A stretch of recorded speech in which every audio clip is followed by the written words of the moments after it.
Vengeance by George Willson. Chapter 8. Art Imitates Life. The three-bedroom suburban home at 830 West Sondheim had a neatly landscaped front yard, 2 cars in the driveway, and a lined walkway that led to the diminutive front porch. Lights shone from most of the rooms of the house this evening, and in one of those rooms Harriet Graham was just coming in from taking a shower, her hair lost in a towel as she tried to dry it as much as she could before going to bed for the evening. She was dressed in matching pajama pants and short-sleeved shirt, and upon entering her room she deemed her hair was dry enough, and tossed her towel onto her bedroom floor, as her bedroom door lazily drifted closed behind her. Her room was modestly decorated with a mix of Harriet's childhood leading into her young adulthood, with everything from stuffed animals and Barbies to assorted makeup and posters of famous artwork. Tacked to her walls around the room was evidence of her major in art, as the pictures on top of pictures illustrated a progression of skill from the stick figures of elementary childhood to the full-figured, and not always clothed, images drawn by a skilled young artist. Mismatched furniture consisting of a nightstand, chest of drawers, dresser with mirror, and her twin-sized bed, each found its own place against her walls directly across from her closet door. As she tossed her towel down, Harriet shivered and noticed her window was open. She walked over to it and immediately closed and locked it. She didn't exactly remember opening it, but she also didn't remember whether she brushed her teeth yet or not, so she figured it was possible that she had done it for some reason earlier. She plopped herself on her bed and reached for her cell phone. Before she could dial, her mother called out, "Harriet!" from somewhere down the hall.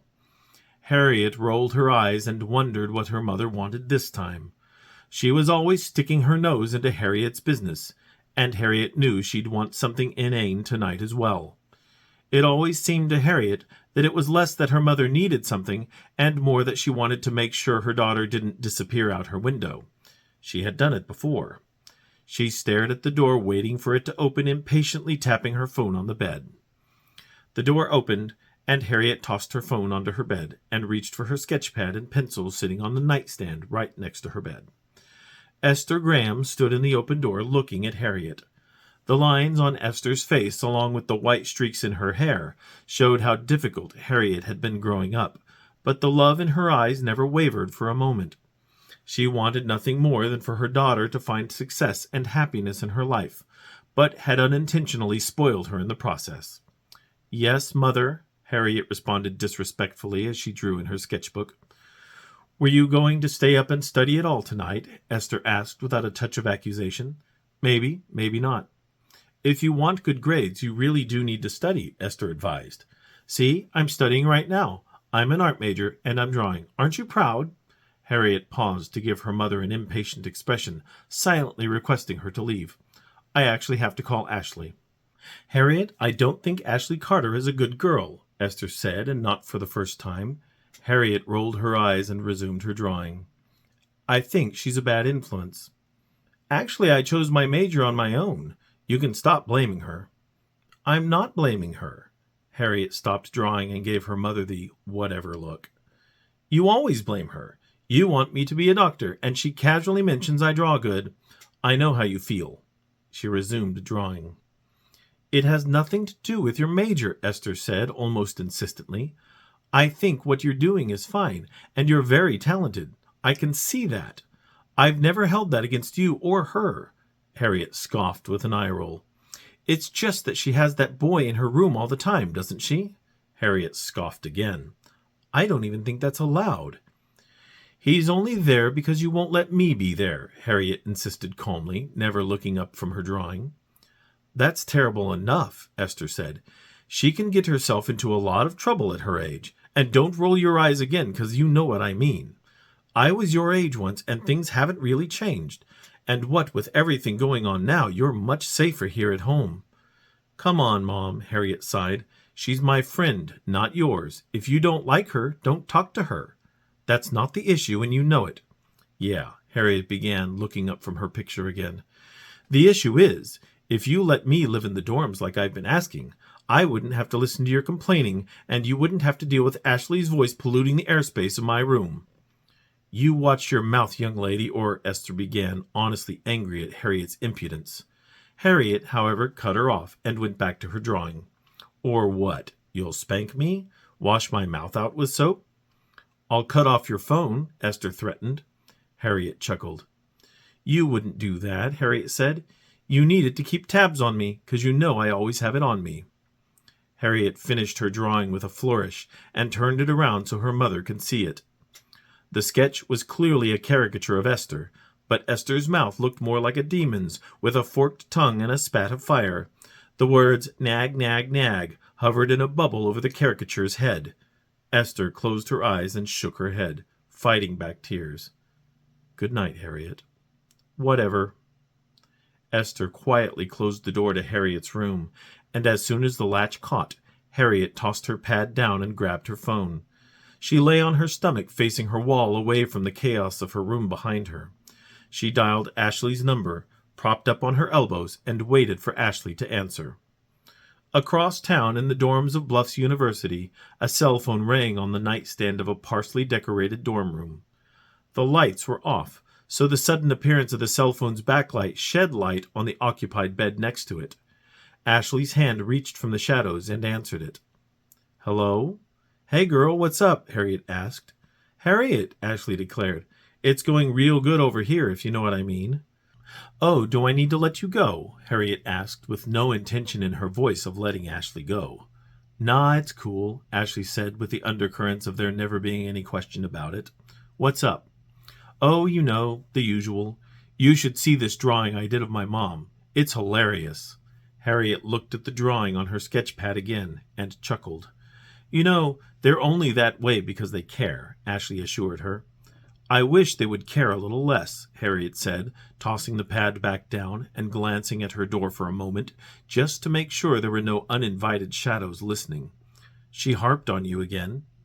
You know, I mention your talent one time, and I'm a black sheep for life. She knows my major, right? What is it this week? Harriet joked. Quit it, Ashley said seriously. I've always been a journalism major. In reality, although only in her third semester, Ashley had changed her major multiple times. She did start with journalism as her major, but then it changed to Spanish. Then English, music, teaching, art, forensics, philosophy, psychology, and then back to journalism. Harriet's joke was well justified, and everyone knew it. But once it returned to journalism for the second time, she had left it alone. I would totally cover your art shows, Ashley said just to drive it home. Oh yeah, Harriet said enthusiastically. We'd make such a good team. Hell yeah. Hey, speaking of news, did you see the news today? Harriet asked, changing the subject. They locked up Professor Michael's wife. Can you believe she did it? Oh my God, I know, Ashley said. Can't say I blame her, but geez, I don't know if I'd go around killing everyone. I feel safer with her locked up, though. I know what you mean. I never would have guessed. I always saw her as the June Cleaver type. You got the Cleaver part right, Ashley said with a chuckle. Harriet returned a chuckle in appreciation of the joke. A moment of silence passed when the person sharing Ashley's bed decided to remind her of his presence. She batted him off for a moment and said, Hey, what if she didn't do it? What do you mean? Harriet asked. Or maybe, what if she has an accomplice who's still out there? Give me a break, Ashley. If you're trying to scare me, it won't work, Harriet warned, her voice perceptibly shaking. He could be in your closet, waiting for you to come in, Ashley continued, dropping her voice like she's telling a scary story around a campfire. And now, while you're all occupied talking to me, he could come creeping out of the closet to get you. Harriet spun her head around to look at the closed closet door and allowed her imagination to run away with her for just a moment. She shook her head and chuckled nervously, returning to her previous position staring at the wall. You might as well give up, girl. You ain't going to scare me, Harriet lied. You're not that good a storyteller. Behind her, the closet door opened soundlessly. Unbeknownst to Ashley, the faceless figure stepped out and did everything exactly as Ashley described it to Harriet, making her into a realistic, if not a bit morbid, storyteller. He'll be silently opening your closet door and step out, really soft-like, Ashley continued in her scary story voice. Slowly, he'll walk across your bedroom floor and come right up behind you, but you'll never know it. Come on, stop, Harriet chuckled nervously. Silently, he'd reach for a cable in your room, maybe one of those USB cables on your dresser, and before you know it, he'll wrap it around your throat and strangle you to death. Ashley ended the story in an ominous whisper, and Harriet had to collect herself for a moment, telling herself silently that it's only a story. Look, Harriet said, finding her voice, you're creeping me out here. I'm going to bed. Good night. Good night, Ashley said with a smile. Harriet hit the end key on her phone and tossed it off to her side. Suddenly, she felt like she wasn't alone in the room. She turned around to see the faceless figure holding a USB cable, and before she could scream, the figure wrapped it around her throat from behind and tightened it. Harriet struggled, but the figure was far stronger than she was. She started to lose her strength and black out when the figure released its hold on the cable, and she dropped to the bed, panting as much as her crushed windpipe would allow. The figure rolled Harriet onto her back. Desperately, Harriet tried to get the word "help" to come out, but everything just came out as a gasp. Tears welled in her eyes as the figure stood over her powerless body and drew a large knife from a sheath on its belt and cocked its head as it stared over her.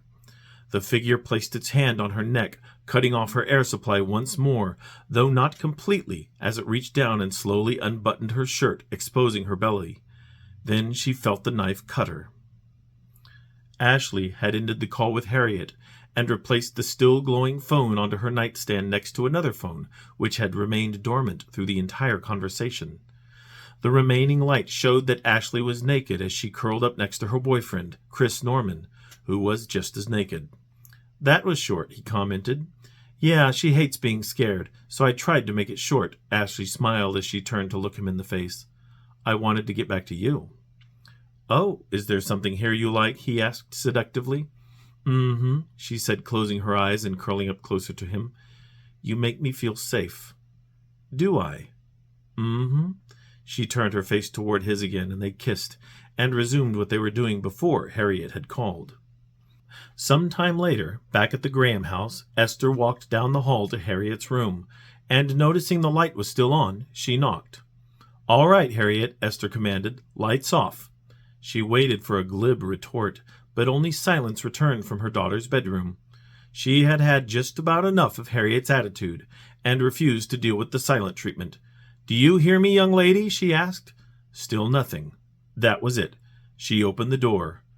Harriet, she said, ready to scold if necessary, but looking into the room, she stopped. The blood drained from her face, and her stomach rose into her throat. Every ounce of water drained from her eyes in a second as she opened her mouth to find it utterly dry and soundless. Her body shook, powerless to move toward or away from the sight before her. Finally, her shaking hands moved to her face. A scream broke from her lips as she fainted. The scream brought her husband running into the room where he was confronted by the same sight. Harriet Graham lay in the center of her bed in a pool of her own blood, stripped down to her panties with the letter A carved deeply into her chest and gut. Her arms were laid out stigmata style, and her legs were lashed together with the cord from the blinds that used to cover Harriet's window. Harriet had felt everything. Soundlessly, she had screamed as the knife dug into her flesh, and her warm blood had spilled onto her bed. She had no strength to fight when her shirt and pants were removed, leaving her nearly naked on her bed as the figure had clinically positioned her body as it desired. Somewhere in the back of her head, she was glad she had put on clean underwear, though another part of her reminded her that it wouldn't really matter once she died. The figure had cut the cord from her blinds and lashed her legs so tight that the thin cords cut into her skin, causing even more pain after her body had mostly blocked out the still bleeding cuts on her stomach. She remembered the figure stepping back to admire its work before leaving out the window. She was still alive through what felt like an eternity until her mother entered the room too late to save her, and she wished that she had been better to her mother. She regretted their last conversation and looked at her one last time. She heard her mother scream, but couldn't move any more. As her father ran into the room, her vision blacked out, and the pain was finally gone.